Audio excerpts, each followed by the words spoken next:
vamos pensar um pouquinho sobre o Dia de Ramos, né? Eu lembro muito bem na minha igreja em Angola, e eu acho que a tia Antonica que está aqui também lembra bem.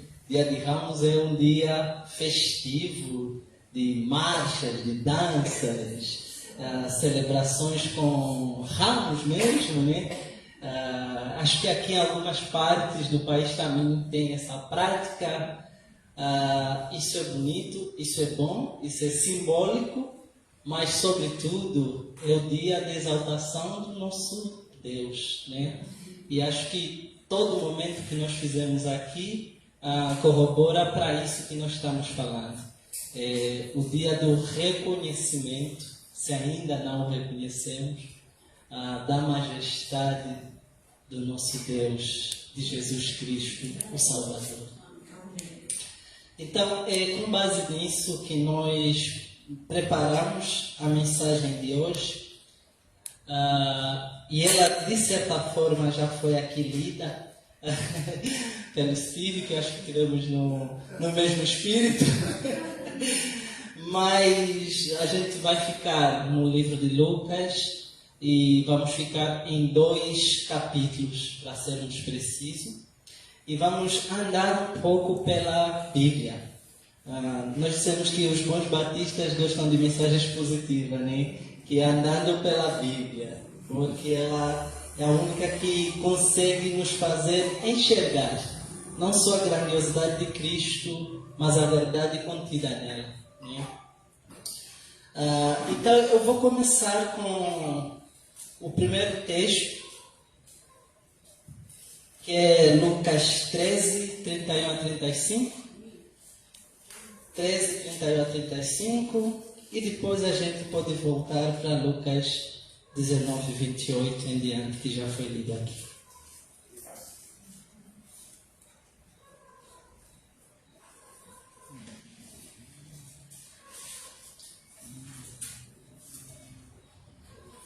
Se todos achamos, podemos ouvir um amém? Achamos? Então a maioria achou. Lucas 13, 31 a 30, 13, 31 a 35. Hoje aqui, o vento. Naquele momento, alguns fariseus chegaram perto de Jesus e disseram: "Vá embora daqui, porque Herodes quer matá-lo." Jesus respondeu: "Vão e digam para aquela raposa que eu mandei dizer o seguinte: hoje e amanhã eu estou expulsando demônios e curando pessoas, e no terceiro dia terminarei o meu trabalho." E Jesus continuou: "Mas eu preciso seguir o meu caminho hoje, amanhã e depois de amanhã, pois um profeta não deve ser morto fora de Jerusalém. Jerusalém, Jerusalém, que mata os profetas e apedreja os mensageiros que Deus lhe manda. Quantas vezes eu quis abraçar todo o seu povo, assim como a galinha ajunta os seus pintinhos debaixo das suas asas, mas vocês não quiseram. Agora a casa de vocês ficará completamente abandonada. Eu afirmo que vocês não me verão mais até chegar o tempo em que dirão: Deus abençoe aquele que vem em nome do Senhor." Agora podemos ir em Lucas 19, 28. Eu vou ler de novo, sei que já foi lido aqui, mas vamos ler de novo. Depois de dizer isto, Jesus foi adiante deles para Jerusalém.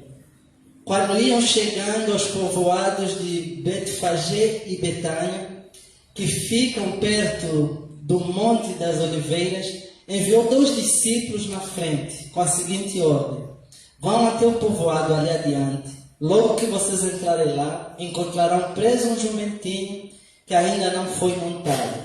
Desamarrem o animal e o tragam aqui. Se alguém perguntar, por que vocês estão fazendo isso? Digam, o mestre precisa dele.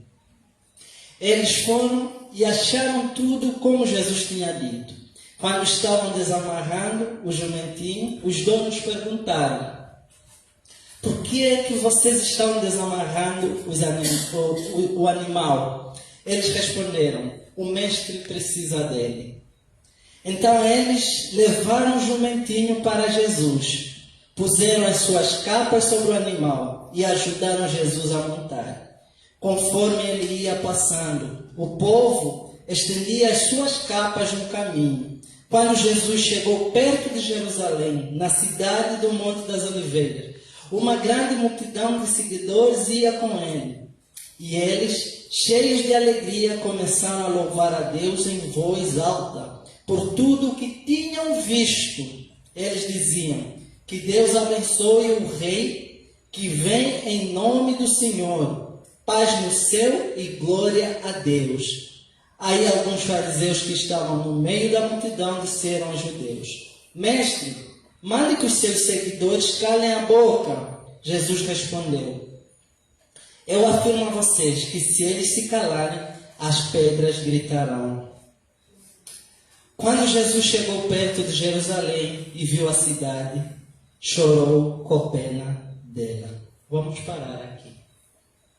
Deus, no nome de Jesus, agora eu quero te pedir, Pai, que ensina-nos sobre a sua verdade, sobre a sua palavra. Quero implorar para que o teu Espírito Santo, aquele que é o intercessor, aquele que é o auxiliador, aquele que sabe o nosso mais recôndito de nossas almas, aquele que sabe as nossas entranhas, Senhor, fale para nós, ensina-nos, exorta-nos, mas fale para nós. No nome maravilhoso de Jesus, eu peço e espero. Amém. Amém. Eu fiquei me perguntando o que eu poderia falar, extrair sobre a mensagem de Lucas para nós, para mim, para cada um dos meus irmãos aqui, que talvez os meus irmãos não tenham ouvido. Ou se já ouviram, o que nós nos esquecemos que o Espírito Santo precisa nos lembrar? É para isso que existe a Palavra de Deus, é para isso que existe a Bíblia. A Bíblia não é um livro para ser deixado lá e lido, de certa forma, só no momento que estivermos com medo, deixamos no Salmo 99, Salmo 91 e por aí seguinte. A Bíblia é um livro para fazer parte da nossa rotina de vida, porque ela contém as verdades que nos levam para o nosso Criador, para o nosso Jesus, e com isso nos ensina a caminhar e a viver. Eu sei que ultimamente há um grande debate sobre a Bíblia, há muitos problemas sobre a Bíblia. Quando eu falo sobre a Bíblia, pessoas tendendo, de certa forma, flexionar a Bíblia de maneira a impor as suas verdades. Mas isso não é uma coisa nova. Isso é uma coisa que a própria Bíblia nos mostra que naquela época também houve. E Lucas nos ensina algo muito curioso. Sobretudo nós que somos brasileiros, angolanos, moçambicanos e outras pessoas aqui que vivem em outras partes do país. E muitos nos dizem, mas esse livro é daquela época e você está em 2022 e você não faz parte daquele lugar, da Judeia, da Galileia. Que relação há? E aí eu encontro Lucas. Lucas era um gentio. Lucas, ele no próprio livro, no capítulo 1, ele vai explicar o que eu estou escrevendo para vocês é digno de confiança. Porque aquilo que eu sentei e ouvi de outras pessoas que conversaram e andaram com Jesus, e essas pessoas me narraram sobre as suas vidas, a sua história, do que esse homem fez, de tão maravilhoso que ele fez, que eu escrevi para que vocês também creiam. Esse é Lucas, médico, gentio, que não precisa esconder de não ter estado naquela época de Jesus, mas falando que averigou a situação. Ele ouviu de pessoas que presenciaram e ele está gabaritado para nos falar sobre Jesus. E o seu livro não poderia ser outra coisa. É voltado para cristãos gentios. Gentios são cristãos que não pertencem, de certa forma, à tradição judaica, ou são os cristãos não judeus, são pessoas de outras localidades. Ou seja, o que Lucas está nos dizendo, eu escrevi para você, eu escrevi para o Emiliano, eu escrevi para a Antonica, eu escrevi para o Salomão, eu escrevi para vocês. É isso que Lucas está nos dizendo. E o que ele escreveu nesse livro? Lucas, a sua preocupação principal era anunciar o Salvador, anunciar a libertação que este Salvador proporciona para a humanidade. Essa era a grande preocupação de Lucas. E há um domingo atrás, vimos aqui o pastor Márcio nos dizendo sobre isso, de que a Bíblia ela foi escrita para públicos-alvos. Encontramos Mateus escrevendo para quem? Para os judeus. Por quê? Ele era um judeu. Encontramos o apóstolo Paulo escrevendo para quem? Para os gentios. Ele dizia, eu sou o apóstolo dos gentios. Encontramos Marcos. Marcos escrevia para quem? Os romanos. Essa era a preocupação dele. Talvez por isso que nós vamos encontrar em Marcos várias expressões do tipo, é chegado o reino de Deus. Esse é chegado o reino de Deus, Marcos já está subentender que esse reino de Deus é maior do que o reino de Herodes, é maior do que o reino de Roma, é maior do que qualquer outro reino. Essa era a preocupação dele, essa era a ênfase dele. E Lucas, depois de nos relatar sobre a vida de Jesus, que é a sua preocupação aqui nesse livro de Lucas, aí alguém pode perguntar, mas por que é só aqui no livro de Lucas que a preocupação é com Jesus? Porque em Atos dos Apóstolos, que também foi escrito por Lucas, a preocupação dele é relatar sobre a ação do Espírito Santo, que é o período da ascensão de Cristo e o período do agir do Espírito Santo. Mas aqui ele está preocupado com a vida de Cristo, com a trajetória de Cristo, com a vivência, com o nascimento, com os problemas que se deparou, com as relações pessoais, inclusive com o embate com o sistema religioso e o sistema político. Era essa a preocupação do evangelista Lucas que nós vemos aqui. Então aqui nós podemos nos perguntar, de certa forma, parece que é só um mero relato que ele está nos mostrando. É um homem andando em cima de um jumento, entrando por Jerusalém e pessoas seguindo. Aí vocês vão dizer, talvez isso é uma coisa normal. Mas aqui está aquilo que nós falamos, né? Em Salmos fala sobre o mistério da palavra de Deus. Não é uma coisa normal. Não é uma coisa normal porque é o pré-anúncio, é o prelúdio da entrada triunfal do Messias aguardado por tantos anos e por tantas gerações. Então não é um evento secundário, não é um evento, não é apenas mais um evento. Assim como todo evento, todo episódio que ocorre na vida de Cristo, este é mais um daqueles eventos que os discípulos, após a sua ascensão, tiveram que recorrer. Nossa, nós ouvimos mesmo e nós vimos, o Messias andou mesmo. Ué, seria ele o Messias? Por que isso? Nessa época em que Jesus faz essa entrada triunfal, nós sabemos que Jerusalém, de certa forma, circulava a notícia de vários Messias. Circulava a notícia de vários salvadores. Não é só hoje que todo mundo procura por salvadores. Não é só hoje que a gente procura por coaching. Não é só hoje que a gente procura por pessoas nos dizendo o que devemos fazer. nessa época já tinha várias pessoas se colocando nessa figura do Messias. Mas Jesus fazendo isso, ele está confirmando aquilo que os profetas já anunciaram. Ele está confirmando o que o profeta Zacarias anunciou. Ele está confirmando o que o profeta Isaías anunciou. Ele está confirmando o que Oséias anunciou. Ele está confirmando o que Salmo 118 louva e fala sobre essa entrada triunfal. Ele está confirmando que ele é rei. É isso que ele está fazendo. Mas ao mesmo tempo ele está nos confirmando uma coisa. Ele não é igual a qualquer outro rei.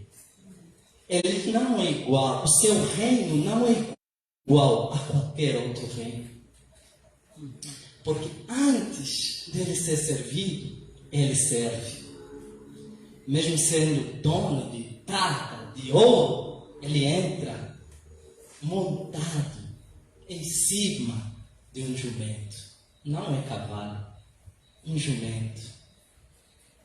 Não é o transporte apropriado para um rei, mas é apropriado para o nosso rei. Porque o seu reino, diz Isaías, é um reino de justiça, de humildade. O seu reino é um reino de bondade.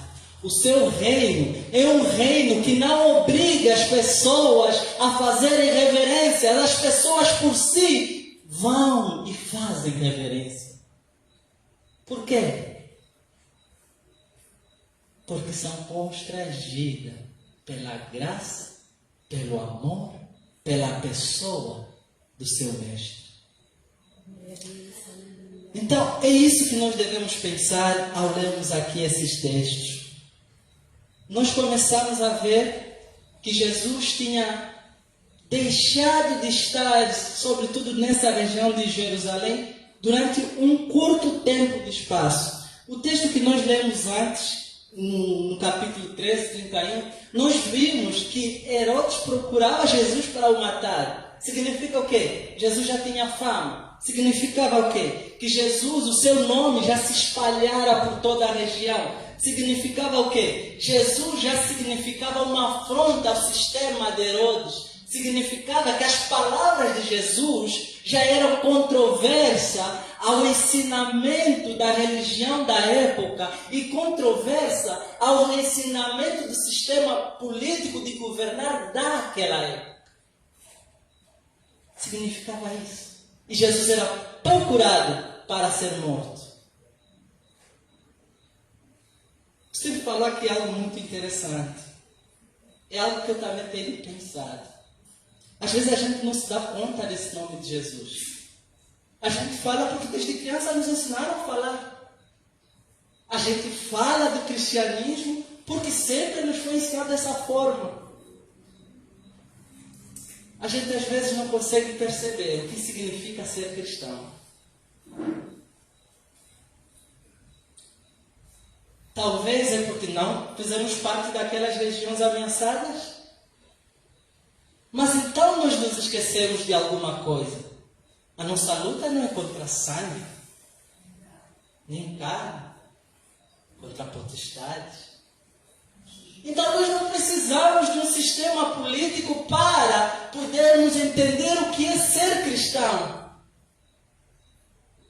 Nós precisamos de entender, de estender o nosso relacionamento com Cristo e a partir daí desenvolver esse relacionamento, conhecê-lo e vivê-lo de maneira que entendamos quem é esse Deus que nós dizemos Rei e Senhor. Eu acho que o povo conhecia muito bem esse Deus e Senhor. Houve aqui 3 pontos que eu quero ressaltar. Pode ser que tenha passado abatido, mas é importante que nós aqui ressaltamos. Depois de Jesus sair de Jericó, indo para Jerusalém, ele fica um tempo fora. Esse espaço que nós vemos ele falando amanhã, depois da manhã e no terceiro dia voltarei, o que ele está dizendo é, por um curto período de tempo, eu vou fazer outras coisas, eu vou me isentar dessa localidade e dedicar-me na cura, expulsar demônios, a ensinamento, e quando chegar o tempo, fale a Herodes, eu voltarei. É isso que Jesus está fazendo aqui. O que Jesus está nos ensinando é o que Eclesiastes já nos ensinou sobre tempo para tudo. Há um tempo para tudo. Há um tempo para a gente nos relacionarmos com alguém. Há um tempo para a gente viver, inclusive, tempo para sofrer faz parte desse tempo. Mas quando estivermos nesse tempo, lembre-se, o tempo da libertação também vem. E quando chegar esse tempo, você vai enfrentar, você vai viver, você vai passar, porque vai chegar esse tempo. Jesus está dizendo nos fariseus que disseram, Herodes que procura, ele está dizendo, eu não tenho medo, mas é importante que eu faça primeiro isso, mas diga que eu voltarei. E quando eu voltar, vocês vão saber que é esse tempo, porque todo mundo dirá, bendito é aquele que vem em nome de Deus. Então, quando nós lemos aqui em Lucas 19, está confirmado, chegou esse tempo.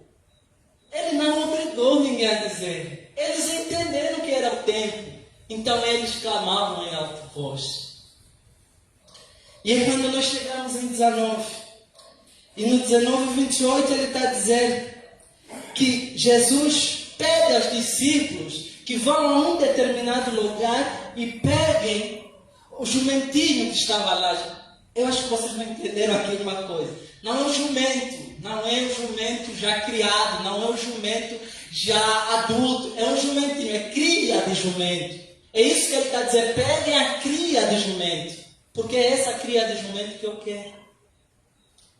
E eles chegam lá, e ao chegar eles pegam, conforme a Bíblia fala, conforme o Senhor os ordenou. Eles perguntaram, por que vocês precisam dele? Você digam, o mestre precisa dele.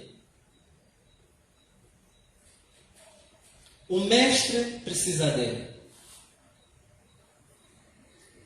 Por que você é assim? O mestre quer que eu seja assim. Glória a Deus. Por que você não se queixa à torta e à direita?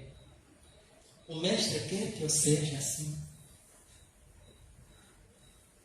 Por que você aceita se sujeitar a esta forma de vida? O mestre quer que eu seja assim.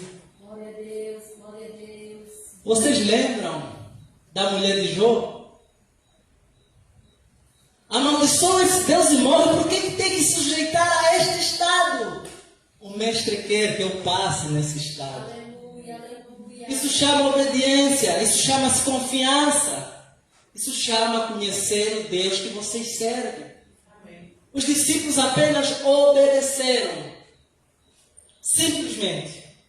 Vão e façam. Eles foram e fizeram. Palavra por palavra. Aconteceu exatamente como o mestre ordenou. Se alguém vos perguntar por quê, vocês digam isso e isso. Eles foram falar e disseram isso. Não houve questionamento, mas por quê? Mas será? Não vão bater, não vão fazer isso, não vão nos agredir. Mas mestre, não. Só digam isso. Não há mais, não há menos. Vão e façam. E eles foram e fizeram. Aqui nós não vemos um espectro de todos. Mas lá em João 12, 16 em diante, lá diz, os discípulos não entendiam o que estavam fazendo. Eles não entendiam o que estavam fazendo, simplesmente foram e fizeram. Só quando o Senhor subiu aos céus, eles entenderam o que estava acontecendo. Antes disso, eles não entenderam. Eu pergunto, é assim na vossa vida? Vocês entendem tudo o que acontece com vocês? Entendem tudo o que se passa com vocês? Então, por que reclamamos tanto ao ponto de abandonar Deus mesmo sem entender tudo o que se passa conosco? Eu sei que é difícil passar por aquela enfermidade. Eu sei que é difícil perder aquele emprego. Eu sei que é difícil perder aquele relacionamento. Eu sei que é difícil perder uma pessoa que a gente ama. Eu sei que é difícil. Mas eu não tenho espectro de tudo. Eu não sei tudo. Aleluia. Mas eu conheço aquele que eu sirvo. Eu conheço o Deus que você serve. É esse aqui. E se é Ele, pode crer, meu irmão. Apenas viva obedecendo e confiando nele. Glória a Deus, glória a Deus. Você entenderá tudo. Os discípulos não entendiam. Está em João 12. Não entendiam, mas eles foram e fizeram.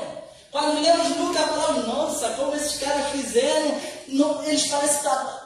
Nós lemos com esse olhar já daqui de 2022 e nós achamos que está tudo normal, mas o fato é que os discípulos não entendiam o que estava acontecendo. Como eu sei, não nem minhas palavras. João 12. Eles não sabiam o que estava rolando. Foram entender lá no final. Você vai entender. Aleluia. Aquele país que você não viajou, você vai entender. Glória a Deus. A profissão que não pegou, você vai entender. A faculdade que não fez, você vai entender. O projeto que não saiu, você vai entender. Apenas confie. Tal como os discípulos confiaram. É isso que está nos ensinar aqui. O segundo aspecto que nos ensina esse texto é o próprio jumentinho. O próprio Cristo diz, vai e pega uma cria, um filhote de jumentinho, porque me é útil. Utilidade. Para o meu reino, esse filhotinho me é útil. Imagine que esse filhotinho foi útil para o cumprimento da profecia de Cristo. Quanto mais nós, que somos aquilo que Efésios vai dizer, poesia do Criador. Somos poemas, somos feituras, somos criação, somos filhos. E João vai nos dizer, somos amigos. Glória a Deus, glória a Deus. O jumentinho, cria, filhote, foi útil. Quanto mais você. Lembre-se disso. O mundo vai sempre nos pisotear, nos deixar para baixo, cabisbaixo, nos falar que não somos nada, que não prestamos. Vai falar tudo isso. Mas para Deus, é tudo mentira. É tudo mentira. Porque nós temos valor diante do nosso Deus. Nós somos pessoas criadas para a honra e glória dele. Nós fomos feitos para anunciar a sua glória. Nós fomos feitos para viver no seu reino, anunciar o seu reino. Nós somos amigos dele. É disso que você precisa se lembrar ao ler a entrada triunfal de Cristo em Jerusalém. Ele estava a anunciar o quão valoroso você é para ele. Glória a Deus. Você pertence agora a um reino, cujo rei é maior do que qualquer outro rei. Nós temos aqui, dando continuação, Jesus, depois de tudo isso acontecer, nós vemos uma multidão cheia de alegria. Começaram a louvar a Deus em alta voz por tudo que tinham visto. É importante o que nós fizemos aqui: agradecimento, louvor, exaltação. Às vezes nós dizemos, ele já sabe, não precisa. Que relacionamento é esse que ele já sabe, não precisa? É preciso a gente expor, é preciso a gente falar. Aliás, nós somos constrangidos a falar. E algo muito engraçado nesse texto é que os discípulos, e se nós lermos em Mateus, em Marcos, em João, que relatam as mesmas coisas com as suas particularidades, Mateus 21, 1 a 11, Marcos 11, 1 a 11, todos eles vão falar sobre isso. De que não havia só judeus aí. Havia gentios e pessoas vindo de outras localidades. E essas pessoas diziam, mas quem está vindo? Porque a cidade estava agitada. Era um alvoroço. O que isso significa? Gente, cristão que não é notado não é cristão. O cristianismo produz alvoroço, agitação, não discórdia, não intolerância, não briga, mas produz agitação. Porque as pessoas vão saber que aí tem um cristão, aí tem uma cristã. As pessoas vão identificar que aí está acontecendo um movimento diferente. Porque aí tem Cristo. E é isso que estava acontecendo aqui. Aconteceu um alvoroço, a multidão não se continha, Jesus ia passando. E a multidão nessa de querer participar deste cenário que estava acontecendo. Eles fizeram o quê? Não tinham nada para dar nesse rei. O que é que eu posso dar? Alguns começaram a tirar as blusas, as camisolas, outros pegaram o ramo. Daí os ramos que eu falei quando comecei. E colocaram, os discípulos colocaram as suas vestes em cima do jumento para que Cristo se assentasse. Outros colocaram os ramos para que ele passasse. Aquilo que tinham eles viam e colocavam na frente. Isso chama-se adoração. Isso chama-se exaltação. Isso chama-se louvar a Deus. Louvar não é só cantar. Louvar é uma atitude de vida. É uma atitude perante aquele que nós sabemos que é maior do que nós. E é isso que eles estavam fazendo. A pergunta é: o que é que nós temos feito para esse Deus que morreu por nós na cruz? É verdade que nós somos salvos pela graça. Mas nós também sabemos muito bem que a graça, ela não é barata. Tem um teólogo que dizia: a graça, ela é preciosa. Isso significa o quê? A graça nos constrange a nos movimentar, a andar, a fazer, a viver de uma forma que agrada a esse Deus que nos permite estar no seu reino. Glória a Deus. Os discípulos, no nosso caso, no nosso texto, tiraram as suas vestes. Não tinham nada, mas tinham as vestes e foram úteis. Glória a Deus. Outros cortaram ramos, não tinham nada, mas só a atitude de ir cortar e deixar o rei passar, porque é isso que eles queriam mostrar, que o rei está passando, foi algo valioso. Qual tem sido a nossa atitude? Qual tem sido a nossa ação como igreja? Qual tem sido a nossa ação como cristão? Qual tem sido a nossa vivência como cristão? O próprio apóstolo Tiago já dizia, né? Não existe fé sem obras. Porque é uma vida diária, uma vivência. É oração? Boa. Se essa é a atitude, vamos continuar a orar. É ação? Continue orando e agindo. É louvor? Continua louvando. É uma vida diferente de tudo que nos mostra no nosso emprego, no nosso trabalho, no nosso relacionamento, na nossa família. Então, continuemos dessa forma. É um semblante de alegria. Então, vamos continuar com esse semblante. Mas nós precisamos mostrar a atitude de que aí tem um cristão. Por quê? Porque a multidão sabia que um fenômeno estava acontecendo aqui. E eles se perguntavam: o que é que está acontecendo? E foi quando então ouviam a multidão. E essa multidão gritava. Os discípulos gritavam. As pessoas gritavam. O povo todo gritava.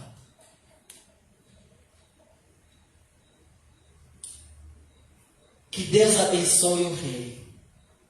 Que venha em nome do Senhor. Paz no céu e glórias a Deus. Aí alguns fariseus estavam no meio da multidão, disseram a Jesus: Mestre, mande que seus seguidores calem a boca. Esse texto tem alegria, mas nem tudo é alegria. A vivência com Cristo tem alegria, mas nem tudo é alegria. E não existe nenhum evangelista ou apóstolo que temos aqui nessa Bíblia que nos diga o contrário. Nem tudo é alegria. O apóstolo Paulo que eu digo. Nem tudo é alegria. João que eu digo. Mateus que eu digo.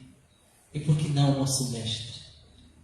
Mas o nosso mestre vivia o tempo da alegria. Mas ele sabia o que estava na frente. Ele sabia o que estava na frente. Ele sabia o que ia acontecer. Ele sabia que ele está aí como ovelha para o matador. Ele sabia. Mas era um momento de alegria.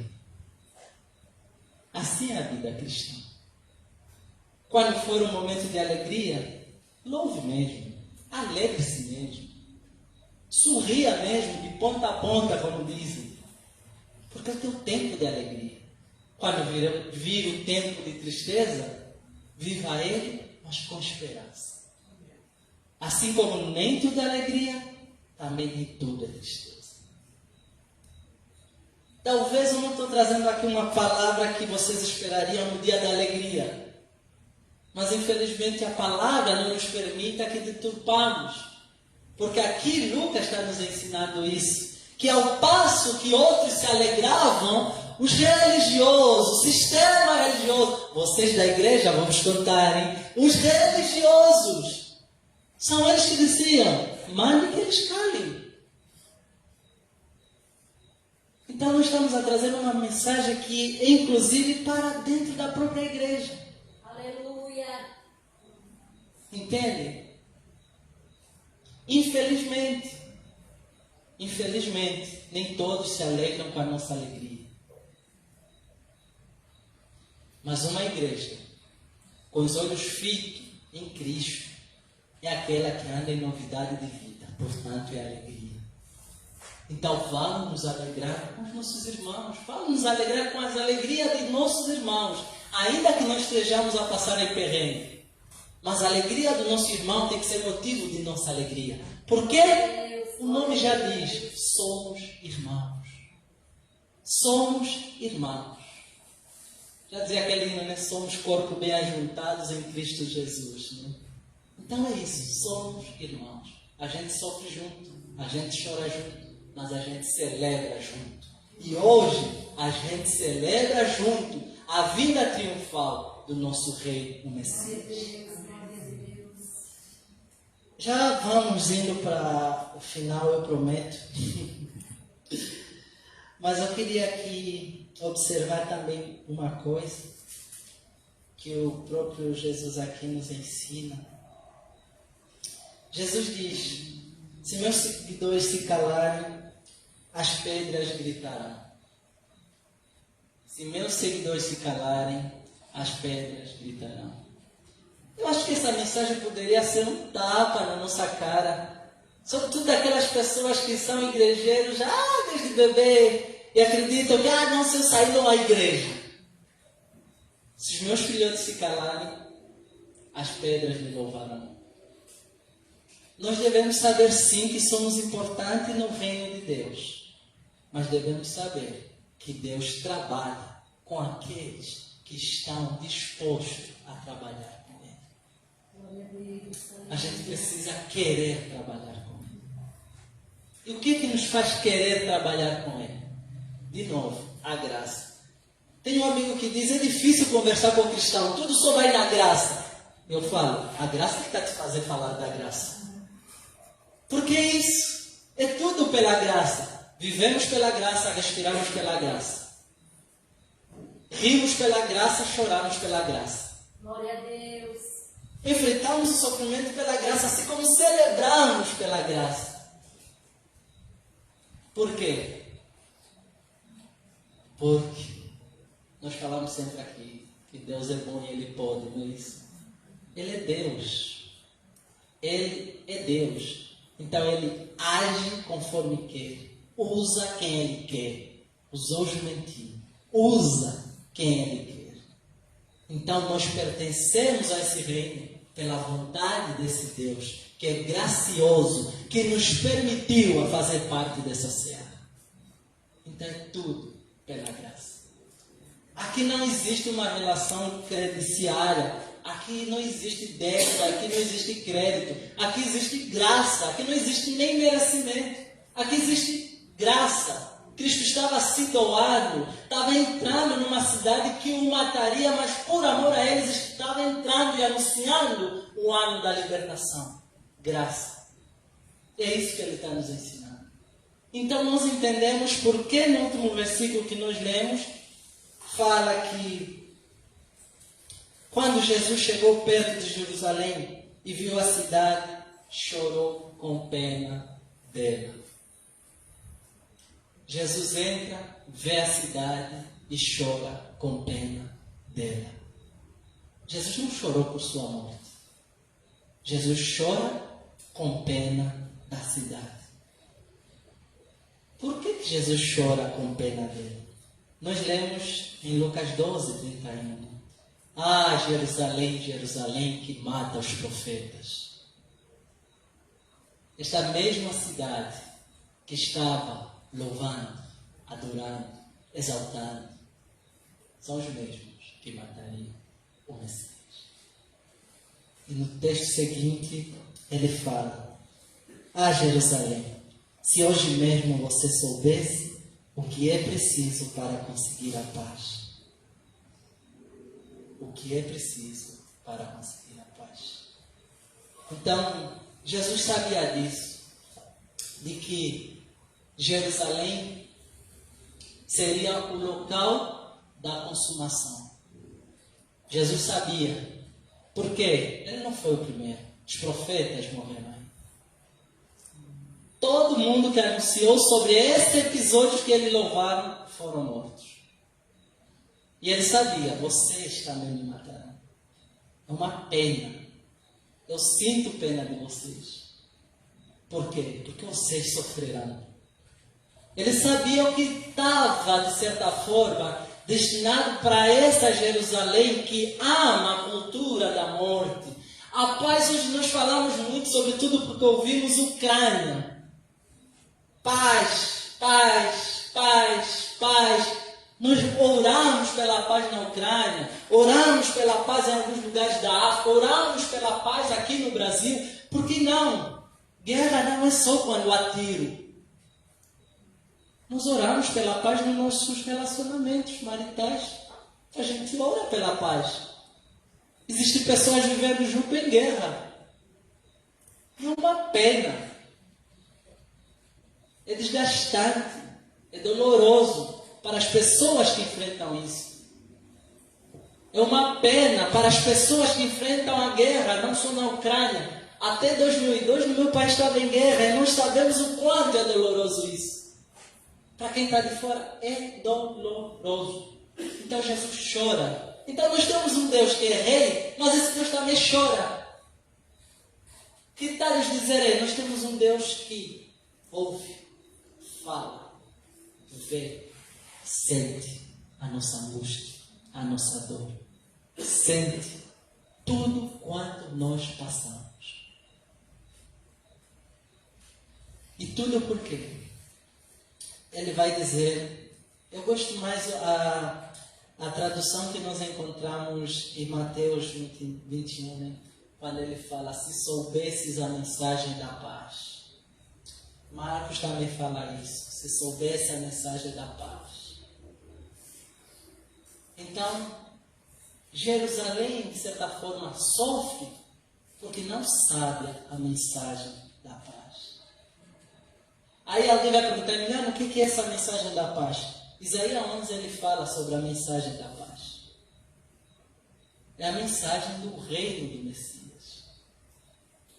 Se eles soubessem o que significava esse Messias, eles saberiam como viver e não passar pelo que eles passaram.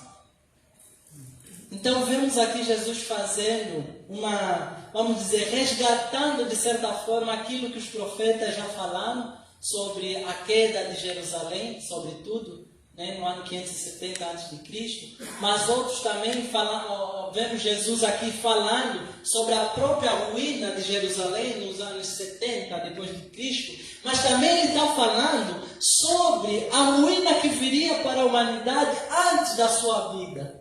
Da sua segunda vinda, do seu resgate da humanidade. É isso que ele está falando. Então, Cristo aqui está nos dizendo: nós sofremos porque não conhecemos a mensagem da paz. Nós não conhecemos a mensagem do reino de Deus. Então, nós precisamos voltar àquele que tem a mensagem desse reino, que é Cristo. A gente precisa conhecê-lo. A gente precisa destrinchar essas verdades de maneira que o conheçamos. A gente precisa viver essa verdade de maneira que paremos, de certa forma, passar por situações desnecessárias. Por quê? Porque não conhecemos a mensagem do reino de Deus. Eu peço, do fundo do meu coração, que, enquanto igreja, a gente possa ser portadores dessa mensagem da paz. A gente possa ser portadores da boa nova. A gente possa ser portadores do amor aonde tem intolerância. A gente possa ser portador da alegria aonde tem sofrimento. A gente possa ser portador da mensagem da salvação aonde tem opressão. Porque é isso que o nosso Cristo, que o nosso Rei, aquele que acabamos de ver ser exaltado, veio para cumprir. Para que tenhamos vida e vida em abundância. Que Deus abençoe a todos. Amém.